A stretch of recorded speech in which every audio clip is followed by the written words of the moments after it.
그날 밤 저는 과부님의 방 앞까지 짐을 들고 갔습니다. 하지만 내려놓지 못했습니다. 짐보다 무거운 것이 그 문턱 위에 놓여 있었기 때문입니다. 저는 장사꾼의 짐꾼이었고 그녀는 혼자 사는 과부였습니다. 그리고 그 사실을 관아도 알고 있었습니다. 제가 그 집에 드나드는 것도, 제가 보고서를 써야 한다는 것도, 그녀가 감시받고 있다는 것도 모두가 알고 있었습니다. 그러나 아무도 몰랐습니다. 문턱 하나가 얼마나 무거운지를. 이 이야기는 사랑 이야기가 아닙니다. 감시받는 사람과 지켜보는 사람이 어디까지 서로를 지킬 수 있는지에 대한 기록입니다. 그리고 넘지 않은 선이 때로는 가장 깊은 사랑이라는 고백입니다. 오늘 이야기 차분히 들어보시려면 구독과 좋아요 한 번만 부탁드립니다. 저는 물건을 나르러 왔지만 그 집에서는 늘 제 숨만 옮겼습니다. 저는 큰 상단에 딸린 짐꾼이었습니다. 중요하지 않습니다. 짐꾼에게 이름은 부르면 사라지는 것이니까요. 그저 짐꾼, 거기 때로는 야 정도면 충분했습니다. 저는 무거운 것을 들었고 내려놓았고 다시 들었습니다. 그것이 제 삶의 전부였습니다. 과부님의 집은 여관이었습니다. 장사꾼들이 하룻밤 머물다 가는 곳. 사람이 많았고 그래서 더 외로워 보였습니다. 저는 그곳에 일주일에 3번씩 짐을 날랐습니다. 곡식, 기름, 천여관에 필요한 것들이었습니다. 처음 만난 날 과부님은 장부를 들고 마루에 앉아 계셨습니다. 짐은 여기까지입니다. 제가 말했습니다. 방 앞에 내려두세요. 그녀가 대답했습니다. 안으로는요? 문턱은 넘지 마세요. 그 말이 규칙이었습니다. 설명은 없었고 이유를 묻는 것도 허락되지 않았습니다. 저는 물었습니다. 이유가? 물어보지 마세요. 그녀의 목소리가 차가웠습니다. 짐꾼은 짐만 나르면 됩니다. 저는 더 묻지 않았습니다. 짐꾼에게 묻는 것은 사치였으니까요. 그날 밤 저는 짐을 문 앞에 두고 물러났습니다. 그녀의 방에서는 등잔불이 새어나왔습니다. 저는 그 불을 보지 않으려고 고개를 숙였습니다. 그러나 빛은 제 발끝까지 닿아 있었습니다. 며칠이 지나면서 저는 알게 되었습니다. 그 집이 평범하지 않다는 것을. 사람들이 많이 드나들었지만 과부님은 늘 혼자였습니다. 손님들과 이야기하지만 웃지 않았습니다. 장부를 들고 있지만 적지 않았습니다. 그저 들고 있을 뿐. 그리고 저는 느꼈습니다. 누군가 이 집을 지켜보고 있다는 것을. 눈에 보이지 않는 시선들이 있었습니다. 저 역시 그 시선 중 하나라는 것을 그때는 몰랐습니다. 일주일에 3번 저는 짐을 날랐습니다. 짐입니다. 방 앞에 두세요. 늘 같은 대화였습니다. 그러나 어느 날부터 그녀의 목소리가 조금씩 달라졌습니다. 차갑지 않았습니다. 그렇다고 따뜻하지도 않았습니다. 그저 익숙해진 것 같았습니다. 한 달이 지났습니다. 저는 여전히 문턱을 넘지 않았습니다. 그녀는 여전히 안으로 들이지 않았습니다. 그러나 무언가 달라졌습니다. 문턱 앞에 짐을 내려놓을 때 그녀가 문을 조금 더 열게 된 것입니다. 처음에는 손바닥만큼, 이제는 얼굴이 보일 만큼. 짐꾼님, 그녀가 처음으로 제게 말을 걸었습니다. 네, 날씨가 추워집니다. 예, 몸 조심하십시오. 그 말이 이상했습니다. 주인이 짐꾼에게 할 말이 아니었으니까요. 그날 밤 저는 생각했습니다. 왜 그녀는 문턱을 넘지 못하게 하는가? 왜 혼자 사는가? 왜 늘 장부를 들고 있는가? 그리고 왜 슬퍼 보이는가? 그것이 제 실수였습니다. 짐꾼은 궁금해하면 안 됩니다. 그저 옮기기만 하면 됩니다. 그러나 저는 궁금했습니다. 문턱 너머에 무엇이 있는지. 사람은 보이지 않아도 감시는 냄새가 납니다. 한 달 반이 지났을 때 관아 사람이 상단을 찾았습니다. 이 여관 자주 드나들지? 그 질문은 질문이 아니었습니다. 명령이었습니다. 예, 일주일에 3번씩 짐을 납니다. 주인은 어떤가? 과부입니다. 알고 있다. 그가 저를 보았습니다. 혼자 사는가? 예. 손님은 많은가? 많습니다.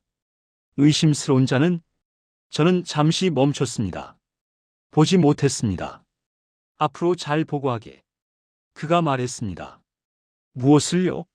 누가 드나드는지, 무슨 말을 하는지, 누구를 만나는지. 저는 알았습니다. 제가 짐꾼에서 눈이 된 것을. 거부하면요? 거부? 그가 웃었습니다. 짐꾼 주제에 선택권이 있다고 생각하나? 저는 입을 다물었습니다. 일주일마다 보고하게. 그날 밤 저는 보고서를 썼습니다. 과부는 혼자 산다. 손님들과 말은 하지만 가깝지 않다. 의심스러운 자는 없다. 간단했습니다. 그러나 한 줄을 적지 않았습니다. 밤마다 짐꾼이 문 앞에서 멈춘다. 왜 적지 않았는지 그때는 저도 몰랐습니다. 그날 이후 제 눈이 달라졌습니다. 짐을 나를 때도 주위를 살폈습니다. 누가 드나드는지, 무슨 말을 하는지.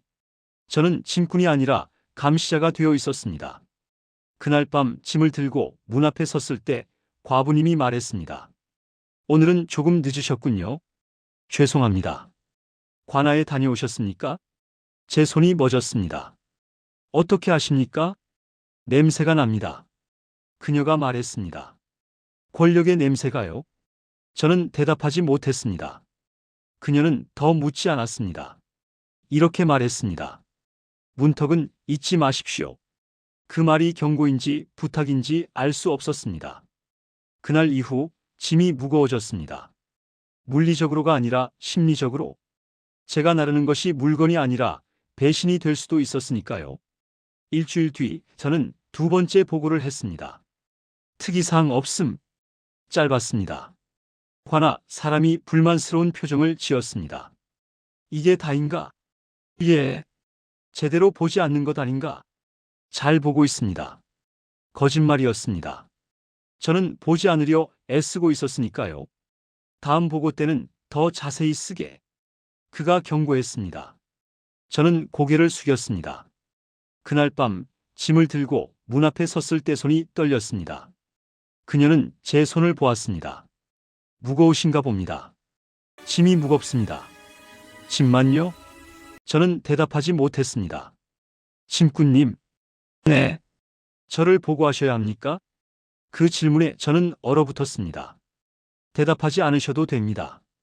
그녀가 말했습니다. 이미 알고 있으니까요. 죄송합니다. 제가 말했습니다. 사과는 필요 없습니다. 하지만 짐꾼님도 선택권이 없으시니까요. 그 말이 저를 더 괴롭게 했습니다. 그날 밤 저는 깨달았습니다. 제가 그녀에게 연민을 느끼고 있다는 것을, 감시해야 할 대상에게 마음이 기울고 있다는 것을, 그것이 위험하다는 것을. 그날 저는 짐보다 먼저 보고서를 내려놓았습니다. 2달이 지났습니다. 저는 매주 보고를 했지만 늘 특이사항 없음이었습니다. 관아는 점점 의심했습니다. 정말 아무것도 없는가? 예. 이상하군. 그 여자 예전에 상단 일을 했었다는데. 저는 처음 들었습니다. 상단 일을요? 장부를 맡았었지. 그런데 상단이 망하고 홀로 남았다. 그 장부에 문제가 있었다는 소문이 있네. 무슨 문제입니까? 부정이직 뭐. 하지만 증거가 없네. 그래서 감시하는 거야. 저는 알았습니다. 그녀가 왜 혼자 사는지, 왜 늘 장부를 들고 있는지, 왜 문턱을 넘지 못하게 하는지. 그날 밤 비가 내렸습니다. 저는 짐을 들고 여관으로 갔습니다. 짐이 젖었고 제 등도 젖었습니다. 문 앞에 섰을 때 과부님이 문을 조금 더 열었습니다. 안쪽에서 따뜻한 공기가 흘러나왔습니다. 짐을 안으로 들이시겠습니까? 그녀가 처음으로 그렇게 말했습니다. 저는 손을 움직이지 않았습니다. 아닙니다. 왜요? 짐이 졌습니다. 문턱은. 저는 숨을 고르고 말했습니다. 규칙이니까요. 그녀가 잠시 침묵했습니다. 짐꾼님은 규칙을 잘 지키시는군요. 그 말이 칭찬인지 시험인지 비웃음인지 알 수 없었습니다. 저는 짐을 문턱 앞에 내려놓았습니다. 물이 뚝뚝 떨어졌습니다. 짐에서가 아니라 제 옷에서. 들어오십시오. 그녀가 말했습니다. 문턱을 넘으면 안 됩니다. 문턱 밖에서 비를 피하십시오. 저는 처마 밑으로 들어갔습니다. 문턱은 넘지 않았습니다. 그러나 비를 피할 수 있었습니다. 그녀는 문 안쪽에 서 있었습니다. 우리 사이에는 문턱 하나만 남아 있었습니다. 심꾼님. 네. 왜 보고하지 않으십니까? 그 질문에 저는 얼어붙었습니다. 무슨 말씀을? 저를 감시하라는 명을 받았는데 보고가 늘 비어 있습니다. 특이사항이 없어서. 거짓말입니다. 그녀가 말했습니다. 심꾼님은 저를 지켜보고 있습니다. 그러나 적지 않습니다. 왜입니까? 저는 한참 침묵했습니다. 모르겠습니다. 처음에는 제가 말했습니다. 적으려 했습니다. 그러나 문턱 앞에 서면 저는 말을 멈췄습니다. 적을 수 없었습니다. 왜요? 당신이 사람처럼 보여서요. 그 말에 그녀가 미소 지었습니다. 쓸쓸한 미소였습니다. 사람이 아니면 뭡니까? 감시 대상입니다. 저는 솔직하게 말했습니다. 하지만 당신은 그냥 사람이었습니다. 저도 알고 있습니다. 그녀가 말했습니다. 심꾼님이 보고하지 않는다는 것을. 어떻게요? 아직 잡혀가지 않았으니까요. 그날 밤 저는 품에서 보고서를 꺼냈습니다. 그 주에 쓴 것이었습니다. 그녀의 이름이 적혀 있었습니다. 그리고 저는 그것을 찢었습니다. 종이 찢어지는 소리가 빗소리 사이로 들렸습니다. 그녀는 그 소리를 들었습니다. 저는 그녀를 보았습니다. 우리 사이에 문턱이 있었지만 그 순간만큼은 없는 것처럼 느껴졌습니다. 과부님은 문턱에 대한 이야기를 들려주셨습니다. 석 달이 지났습니다. 저는 더 이상 보고서를 쓰지 않았습니다. 관아는 점점 의심의 눈초리를 보냈습니다. 왜 보고가 없나? 특이사항이 없습니다. 한 달째 같은 소리야. 사실입니다. 제대로 보지 않는 거 아닌가? 저는 침묵했습니다. 다음 보고 때까지 뭔가 찾아내지 못하면 그가 위협했습니다. 자네도 의심받을 걸세. 심꾼 자리도 잃을 수 있어.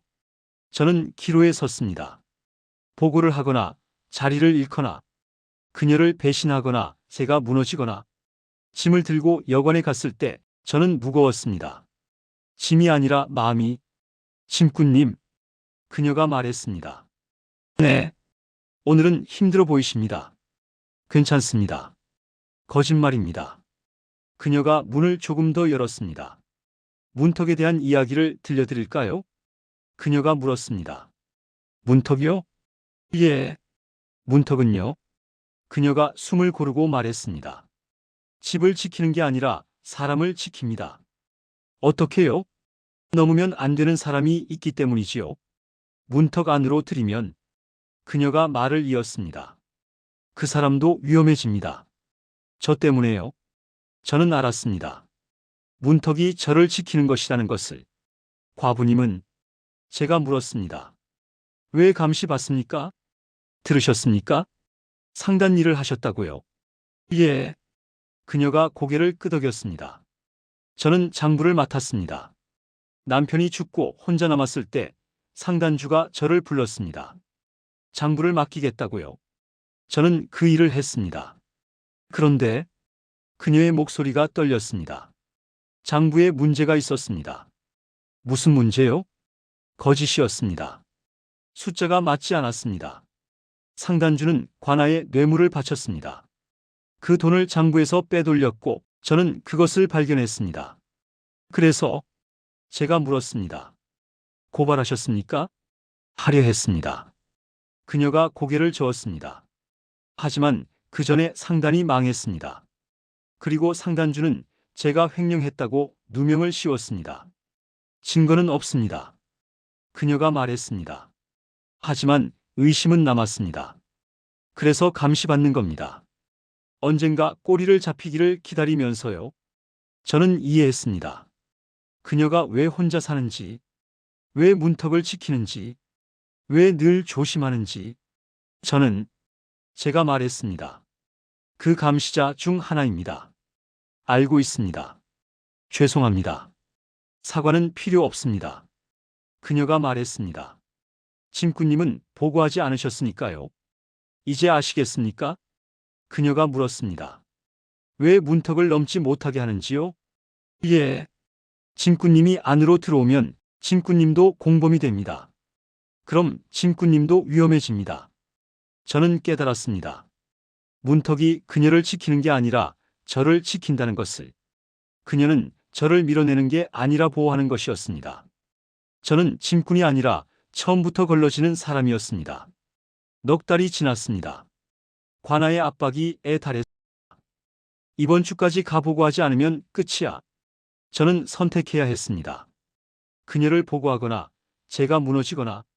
짐을 들고 여관에 갔을 때 저는 결심했습니다. 모든 것을 말하기로. 과부님. 네. 제가 고백할 것이 있습니다. 들어보겠습니다. 저는 짐꾼이 아닙니다. 저는 숨을 고르고 했습니다. 처음부터 신을 감시하라고 보내내진 사람입니다. 알고 있었습니다. 네? 처음부터요? 짐꾼님이 처음 왔을 때 그녀가 말했습니다. 눈빛이 달랐습니다. 다른 짐꾼들은 을 보지만 짐꾼님은 저를 봤습니다. 그래서 짐꾼님을 드렸습니다. 왜요? 걸러내려고요. 무엇을요? 짐꾼님이 어떤 사람인지를요? 이 모든 것이. 제가 물었습니다. 시험이었습니까? 아니요. 그녀가 고개를 저었습니다. 선택이었습니다. 짐꾼님이요. 저는 깨달았습니다. 그녀는 처음부터 알고 있었습니다. 제가 누구인지, 무엇을 해야 하는지. 그러나 기다렸습니다. 제가 선택하기를. 왜 저를 받아들이셨습니까? 제가 물었습니다. 감시자인 줄 알면서요? 그래서입니다. 감시자여야 안전하니까요.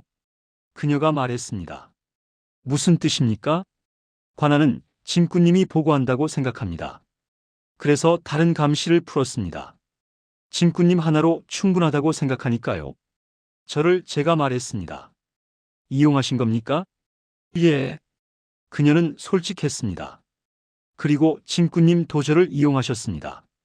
어떻게요? 짐꾼님은 보고하지 않으면서도 자리를 유지했습니다. 제가 특이사항이 없으니까요. 우리는 서로를 이용했습니다. 그녀는 제가 보고하지 않을 것을 믿었고 저는 그녀가 문제를 일으키지 않을 것을 믿었습니다. 하지만 그녀가 말했습니다. 이제 한계입니다. 관아가 의심하기 시작했습니다. 압니다. 짐꾼님도 위험해지셨습니다.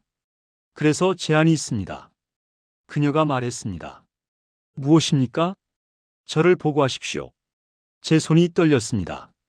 무슨? 보고하십시오. 그녀가 반복했습니다. 그래야 짐꾼님이 살아남습니다. 쓰는 손이 사람을 살릴 수도 죽일 수도 있었습니다. 안 됩니다. 제가 말했습니다. 왜요? 당신을 보고하면 제가 살아남는 것뿐입니다. 그녀가 말했습니다. 당신은요? 저는 괜찮습니다. 거짓말입니다. 제가 말했습니다. 보고하면 잡혀갑니다. 압니다. 그런데 왜? 짐꾼님이 살아야 하니까요. 왜 제가 살아야 합니까? 짐꾼님은 그녀가 말했습니다. 선택할 수 있는 사람입니다. 저는 이미 선택의 여지가 없습니다. 하지만 짐꾼님은 아직 있습니다. 그 선택으로 당신을 배신할 수는 없습니다. 제가 말했습니다. 그럼 어떻게 하시겠습니까? 모르겠습니다. 그럼 제 말을 들으십시오. 관아에서 사람이 왔습니다. 내일까지 보고서를 내라. 이번이 마지막이다. 보고하지 않으면 어떻게 됩니까? 제가 물었습니다. 자네도 의심받을 걸세. 함께 조사받고 싶나? 그날 밤 저는 여관에 갔습니다. 짐은 없었습니다. 그저 말하러 왔습니다. 과부님. 네. 내일까지 보고해야 합니다. 알고 있습니다. 오늘은 그녀가 말했습니다. 짐을 두고 가지 마세요. 네. 그냥. 그녀가 문을 조금 더 열었습니다. 여기 서 계세요. 문 앞에 섰습니다. 문턱을 넘지 않았습니다. 그러나 가장 가까웠습니다. 그녀는 문 안쪽에 섰습니다. 우리 사이에는 문 하나, 문턱 하나, 그것만 남았습니다. 우리는 말하지 않았습니다. 그저 숨을 고를 뿐이었습니다. 그녀의 숨소리가 들렸습니다. 제 숨소리도 들렸을 것입니다. 같은 공기를 나누고 있었습니다. 저는 손을 들었습니다. 문을 향해. 그녀도 손을 들었습니다. 문 안쪽에서. 문을 사이에 두고 우리의 손이 거의 닿을 듯 했습니다. 나무 한 겹의 두께만큼 떨어져 있었습니다. 그 침묵 속에서 우리는 모든 것을 말했습니다. 미안하다고, 고맙다고, 살아남으라고, 기억하겠다고. 한참 뒤 저는 손을 내렸습니다. 보고하지 않겠습니다. 대신 떠나겠습니다. 어디로요? 멀리요? 저는 품에서 보고서를 꺼냈습니다. 마지막 보고서였습니다. 그녀의 이름이 가득 적혀 있었습니다. 그리고 저는 그것을 찢었습니다. 천천히, 하나하나. 종이 찢어지는 소리가 밤을 가득 채웠습니다. 그녀는 그 소리를 들었습니다. 저는 그녀의 숨소리가 변하는 것을 들었습니다. 찢어진 종이 조각들이 바람에 흩어졌습니다. 그녀의 이름이 밤하늘로 날아갔습니다. 증거는 사라졌습니다. 그러나 선택은 남았습니다. 우리는 가장 가까웠지만 끝내 문턱은 남았습니다. 며칠이 지났습니다. 관아는 저를 찾았습니다. 보고는 어디 있나? 없습니다. 뭐? 보고할 것이 없습니다. 이상하군. 그럼 직접 확인해야겠어. 그날 관아 사람들이 여관을 수색했습니다. 그들은 아무것도 찾지 못했습니다. 장부도 증거도 문제될 것도. 정말 깨끗하군. 이상한데? 뭔가 있을 것 같았는데? 그들은 의심스러운 표정으로 떠났습니다. 수색이 끝나고 저는 여관에 갔습니다. 마지막으로, 과부님. 네. 저는 제가 말했습니다. 이제 떠나야 합니다. 그녀는 놀라지 않았습니다. 알고 있었습니다. 왜 떠나십니까? 계속 여기 있으면 당신이 위험합니다. 저 때문에 또 조사받을 수 있습니다. 떠나지 마십시오. 그녀가 말했습니다. 할 수 없습니다. 왜요?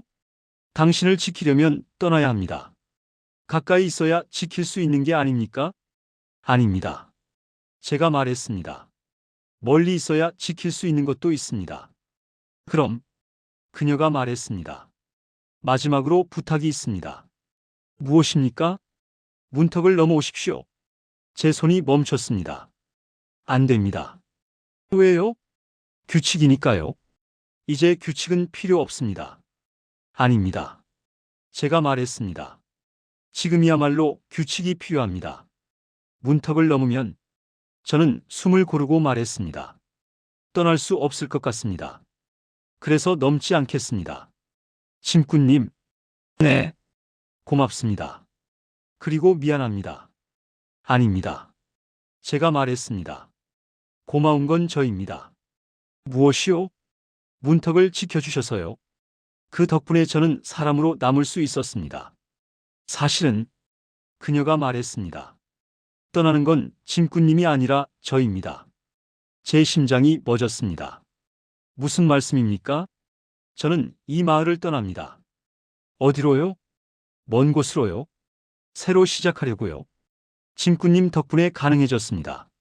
제가 뭘 했습니까? 보고하지 않으셨지 않습니까? 그녀가 미소 지었습니다. 덕분에 관아는 의심을 풀었습니다. 이제 저는 자유롭습니다. 저는 그녀를 지키려고 보고하지 않았습니다. 그러나 결과적으로 그녀를 자유롭게 했습니다. 아이러니했습니다. 지키려다 놓아준 것이었으니까요. 언제 떠나십니까? 내일 새벽입니다. 그러니 오늘이 마지막입니다. 우리는 한참을 문을 사이에 두고서 있었습니다. 말은 없었습니다. 그저 존재했습니다. 짐꾼님. 네. 짐을 내려놓으십시오. 네. 마지막이니까요. 저는 짐을 문턱 앞에 내려놓았습니다. 그것이 제 마지막 일이었습니다. 이제 그녀가 말했습니다. 문을 닫겠습니다. 네. 안녕히 가십시오. 안녕히 계십시오. 문이 닫혔습니다. 문턱은 그대로 남았습니다. 저는 돌아섰습니다. 뒤돌아보지 않았습니다. 뒤돌아보면 무너질 것 같았으니까요. 다음 날 새벽 저는 여관 앞을 지나갔습니다. 문은 닫혀 있었습니다. 그녀는 이미 떠났을 것입니다. 사람은 떠났고 문턱만 남았습니다. 한 달이 지났습니다. 저는 다른 상단의 짐꾼이 되었습니다. 관아는 더 이상 저를 찾지 않았습니다. 과부님은 사라졌습니다. 관아는 아무것도 찾지 못했습니다. 여관은 다른 사람이 맡았습니다. 일하다 보면 그 여관 앞을 지나가게 됩니다. 피할 수 없습니다. 그 길이 가장 빠른 길이니까요. 이상한 일입니다. 그 문 앞을 지날 때마다 저는 짐을 내려놓습니다. 아무도 보지 않는데도 왜 그러는지 저도 잘 모릅니다. 습관일까요?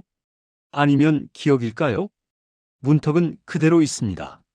사람이 바뀌어도 주인이 바뀌어도 문턱은 그대로입니다. 저는 그 문턱을 볼 때마다 생각합니다. 넘지 않은 것이 후회인지 다행인지 아직도 잘 모르겠습니다. 다만 이것만은 압니다. 그때 넘었다면 지금 이 자리에서 있을 수 없었을 것이라는 것을. 1년이 지났습니다. 어느 날 한 아이가 제게 다가왔습니다. 아저씨, 응? 이거 전해달래요. 작은 보자기였습니다. 보자기를 풀었습니다. 안에는 작은 천 조각이 있었습니다. 그리고 쪽지 하나. 문턱을 지켜주셔서 고맙습니다. 덕분에 저는 새로 시작할 수 있었습니다. 짐꾼님 도문턱 너머로 가십시오. 이제는 괜찮습니다. 천 조각을 보았습니다. 문턱에 깔려있던 천이었습니다. 그녀가 간직하고 있었던 것입니다. 그것은 우리 사이에 있던 유일한 것이었습니다. 문과 문턱 사이에 깔려있던. 저는 그 천을 늘 품에 넣고 다닙니다. 짐을 날릴 때마다 그것이 제 가슴에 닿습니다. 그리고 여전히 그 여관 앞을 지날 때마다 짐을 내려놓습니다. 이제는 이유를 압니다. 그것이 제가 선택한 사랑의 방식이기 때문입니다. 넘지 않는 것, 지키는 것, 기억하는 것. 사람들은 묻습니다. 왜 문턱 앞에서 멈춥니까? 저는 대답합니다. 문턱이 있으니까요. 하지만 주인도 바뀌었는데요. 문턱은 주인의 것이 아닙니다. 그럼 누구의 것입니까? 경계를 지키는 사람의 것입니다. 당신이요? 아니요. 저는 고개를 저었습니다. 우리의 것입니다. 밤이 되면 저는 그 천 조각을 꺼냅니다. 만지지는 않습니다. 그저 봅니다. 그러면 기억이 돌아옵니다. 문을 사이에 두고 섰던 밤들이, 손이 거의 닿을 듯 말 듯 했던 순간이, 숨소리만 나누던 시간들이. 저는 이제 압니다. 사랑은 문을 여는 것이 아니라 문턱을 끝까지 남겨두는 선택이라는 것을. 오늘도 저는 그 문 앞을 지납니다. 짐을 내려놓습니다. 잠시 섭니다. 그리고 다시 짐을 듭니다. 내일도 그럴 것입니다. 모레도 그럴 것입니다. 평생을 그럴 것입니다. 왜냐하면 그것이 제가 할 수 있는 유일한 방법이니까요. 넘지 않은 문턱을 기억하는 것이. 사람은 떠났지만 문턱은 남았습니다. 그리고 그 문턱이 제게는 가장 가까웠던 거리였습니다. 사랑은 함께 있는 것이 아니라 떨어져 있으면서도 지키는 것이었습니다. 문턱 하나를 사이에 두고 우리는 평생을 함께 했습니다. 이 채널은 50-70대를 위한 감성 야담을 전합니다. 구독과 좋아요는 더 깊은 이야기를 만드는 힘이 됩니다.